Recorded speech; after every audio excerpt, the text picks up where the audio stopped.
네, 북튜버 신유아입니다. 반갑습니다. 오늘 제가 낭독할 책은 이 책이에요. 5번째 위험. 네, 작가는 마이클 루이스고요. 작가 소개부터 해볼까요? 미국 프리스턴 대학을 졸업하고 영국 런던 경제대학에서 경제학 석사 학위를 받았다. 월스트리트 투자은행 살로몬 브라더스에서 채권 세일즈맨으로 일했다. 이후 저널리스트로 이코노미스트, 월스트리트 저널 등의 글을 썼으며 시사 주간지 스펙테이터, 미국판의 편집인 뉴퍼블릭의 주필로 지냈다. 현재 그는 아내와 세 자녀와 함께 캘리포니아 주 버클리에서 살고 있다. 저서로는 머니볼, 빅숏, 라이어스 포커, 생각에 관한 생각 프로젝트 등이 있다. 작가 소개였고요. 목차 소개 좀 해드릴게요. 목차 소개. 이 프롤로그 있고요. 꼬리 위험 1, 인적 리스크 2, 모든 대통령의 데이터 3 이렇게 나누어져 있어요. 이 책은 일단은 이 출판사에서 이 책을 보내주셨거든요. 5번째 위험. 책 소개하면 좀 이제 이거 보내주신 거 프린트 된 거 좀 읽어드릴게요. 머니볼, 빅숏, 생각에 관한 생각 프로젝트의 저자, 사안을 날카롭고도 재치있게 파헤치기로 정평이 난 마이클 루이스가 이번에는 트럼프 대통령 취임 이후 인수인계 과정 취재를 시작으로 정부 부처의 다양한 사람들을 만나 시스템 붕괴의 원인을 짚어냈다. 에너지부, 농부부, 상무부 이 세 부서를 중심으로 이 부서에 종사했던 그리고 종사하고 있는 사람들을 만나 주로 그들이 생각하는 위험에 대해서 취재했다. 네, 출판사 서평은요. 트럼프 정권의 이상한 행보를 예의주시하던 마이클 루이스는 정부 부처의 다양한 사람들을 만나 그들과 인터뷰를 하기 시작했고 그 결과물을 이 책에 담았다. 라고 이렇게 친절하게 이렇게 보내주셨어요. 간략히 내용에 대한 것들. 네. 요것도 읽어봤고요. 물론 그리고 이 책도 끝까지 다 읽어봤습니다. 이 5번째 위험이라고 해서 뭐가 이렇게 위험하다는 거지. 일단 제목에서부터 그런 생각을 이제 들었고 느꼈는데요. 끝까지 읽어보면은 굉장히 이게 흥미진진해요. 아, 내가 모르던 그런 것들이 트럼프 정부 시대에 이런 것들이 있었구나 해서 이 책은 제가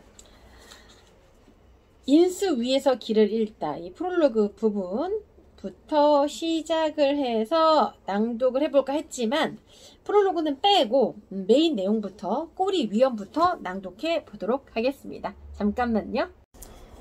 5번째 위험 마이클 루이스 낭독하겠습니다. 꼬리 위험.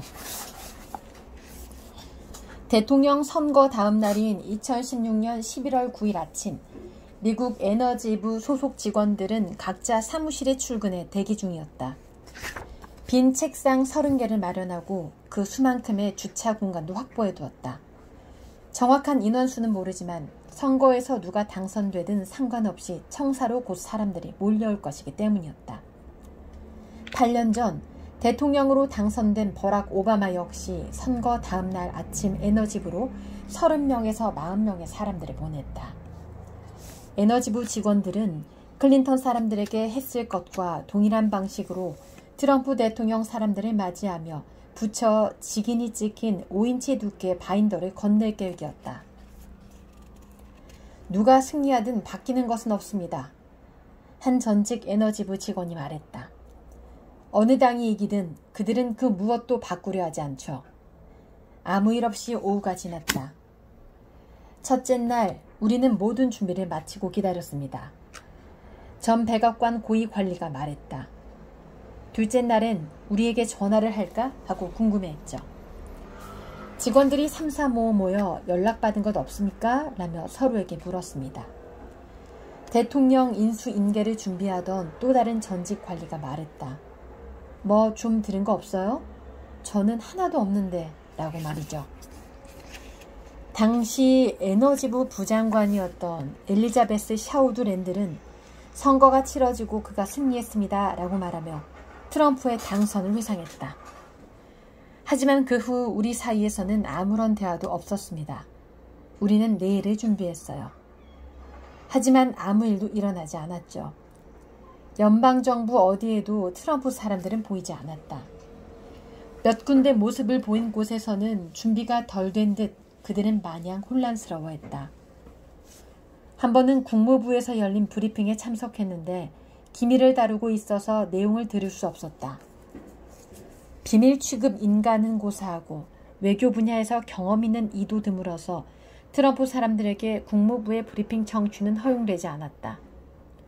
선거가 끝난 직후 백악관을 방문한 제러드 쿠슈너는 참모들이 너무 많이 떠나는 것을 보고 크게 놀랐다. 그는 이것을 기업 인수쯤으로 생각한 것 같아요. 오바마 행정부 시절 백악관에서 근무한 한 직원이 말했다. 모든 사람이 그냥 그대로 있을 것이라고 생각한 거죠. 정부 인수인계의 경우 인수받는 측은 대개 놀랄 만큼 그 상황에 대해 무지하다. 4번의 행정부 교체를 지켜본 에너지부의 한 고참 공무원은 이렇게 말했다. 이 부서가 하는 일을 전혀 이해하지 못하는 사람들과 이야기해야 하는 경우도 많았습니다. 이러한 문제를 해결하고자 오바마 대통령은 퇴임 1년 전부터 50명 정도의 에너지부 직원들을 포함해 각 부처 직원들에게 후임 대통령이 정부의 역할과 부처 업무를 잘 이해할 수 있도록 인계 준비를 철저히 하라고 지시했다. 그 전 부시 대행정부도 오바마 행정부를 위해 이와 비슷한 준비를 했고 이에 대해 오바마 대통령은 크게 고마워했다. 그리고 참모들에게 부시 행정부가 인계해 준 것보다 더욱 매끄럽게 다음 정부에 인계해 주는 것이 오바마 행정부의 목표라고 강조했다. 생각처럼 쉬운 작업은 아니었다. 차기 정부가 보다 선명한 그림을 그릴 수 있도록 연방정부 내 수천 명의 공무원이 1년 넘는 시간을 보냈다. 미국의 연방정부는 아마도 전 세계에서 가장 크고 복잡한 조직일 것이다. 200만 명의 직원들이 4천여 명의 정무관 지시를 받으며 업무를 수행한다. 이러한 기능장애는 조직 구조에 이미 잘 녹아있다. 공무원 직원들은 그들의 상사가 4년 또는 8년마다 교체되고 선거나 정쟁 혹은 다른 정치적 사건이 발생하면 그 업무 방향이 하루아침에 바뀔 수 있다는 사실을 잘 알고 있다. 차기 정부가 해결해야 할 많은 문제들이 특별히 이념적인 것은 아니지만 그래도 오바마 행정부는 그들의 정치적 신념을 브리핑에서 배제하려고 노력했다. 전 백악관 고위관리는 이렇게 말했다. 우리의 정치 신념에 동의할 필요까지는 없습니다. 우리가 왜 이런 생각을 하게 되었는지 이해만 하면 됩니다. 우리의 방식을 좋아하지 않을 수 있습니다. 동의까지는 필요하지 않습니다. 단지 왜 우리가 이런 방식을 취하게 되었는지 이해하면 충분합니다. 바이러스를 어떻게 막을 것인지, 인구조사는 어떻게 할 것인지, 다른 나라가 핵무기 개발을 고집하거나 북한의 미사일이 캔자스시티에 도달한다면 어떻게 대응할 것인지 모두 기술적 함의를 지닌 문제들이다. 이러한 문제들을 처리하기 위해 신임 대통령이 임명하는 정무관들에게는 그들의 전임자로부터 업무를 인수받을 수 있는 약 75일의 시간이 주어진다. 대통령의 취임식이 끝나면 전임자들은 그 직에서 물러나고 연방법에 의해 더 이상 후임자들과는 접촉할 수 없다. 선거가 끝난 날로부터 취임식까지 그 기간은 마치 늦게 온 절반 이상의 학생들이 다른 학생들의 노트를 구해 그 내용을 정신없이 베껴 쓰는 기말고사 치르기 직전의 화학 수업 시간과도 같다. 선거가 끝난 뒤 2주 후 오바마 행정부의 에너지부 직원들은 신문을 통해 트럼프가 작은 인수위를 꾸렸다는 보도를 접했다. 엑슨모빌과 코인더스트리, 지원 워싱턴의 프로파간다 머신이자 전미 에너지 연합의 회장인 토머스 파일이 그 인수위를 이끌었다.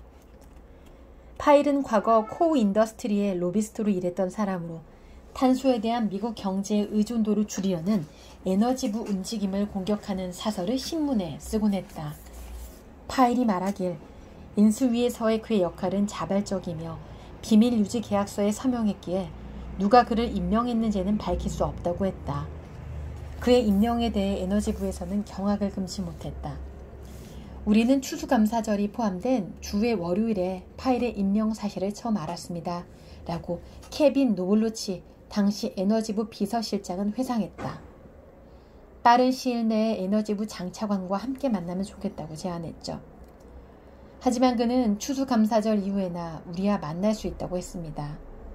선거가 있은 지 한 달 후에야 비로소 파일과 에너지부 장관 어니스트 모니즈 샤우드랜드 그리고 케빈 노블로치의 만남이 이루어졌다. 클린턴 행정부 시절 에너지부 부장관을 지낸 핵물리학자 모니즈는 MIT 교수로 당시 휴직 중이었는데 공화당 의원들조차 업무에 정통하고 에너지부에 대한 무한한 애정을 지닌 사람이라고 평가하는 인물이었다. 하지만 파일은 에너지부의 업무나 모니즈가 하는 말에는 전혀 관심이 없어 보였다. 그는 에너지부 업무에 대해 이해하고자 하는 아무런 의지도 보이지 않았어요. 샤우드랜들이 말했다. 그는 연필이나 종이 한 장도 가져오지 않았습니다. 질문도 하지 않았죠. 우리와 1시간 동안 같이 얘기했어요. 그게 다였죠. 다시 만나자고도 하지 않았습니다. 이후 노블로치는 파일에게 취임식 전까지 매주 한 번씩 만나자고 제안했고 파일 역시 이에 동의했지만 그는 단 한 번도 모습을 드러내지 않았다. 정말 이해할 수가 없었어요. 노블로치가 말했다. 연간 300억 달러 규모의 직원 수가 10만 명에 달하는 조직입니다. 미국 전역에 걸쳐 존재하는 사업 현장들을 관리해요. 우리가 하는 일은 대단히 중요한 일입니다. 정부를 운영하려고 하면서 도대체 왜 그에 대해 알려고 하지 않는 거죠? 오바마가 이 조직의 운영 책임자로서 핵물리학자를 임명한 것은 다 이유가 있었다.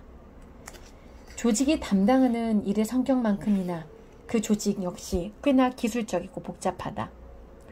모니즈는 이란과의 협상을 주도하는데 큰 역할을 했는데 이란이 핵무기를 개발하는 것을 막기 위해서는 이란의 핵 프로그램 중 정확히 어떤 부분이 중요하다는 것을 매우 잘 알고 있었기 때문이다.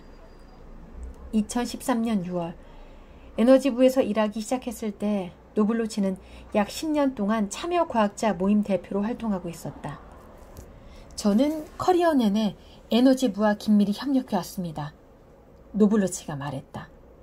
당연히 이 조직에 대해 잘 알고 있다고 생각했죠. 하지만 이 조직에서 일을 시작했을 때 저는 생각했죠. 오, 세상에나. 네, 오늘은 5번째 위험의 일부를 낭독해 보았습니다. 출판사는 비즈니스맵, 저자는 마이클 루이스입니다.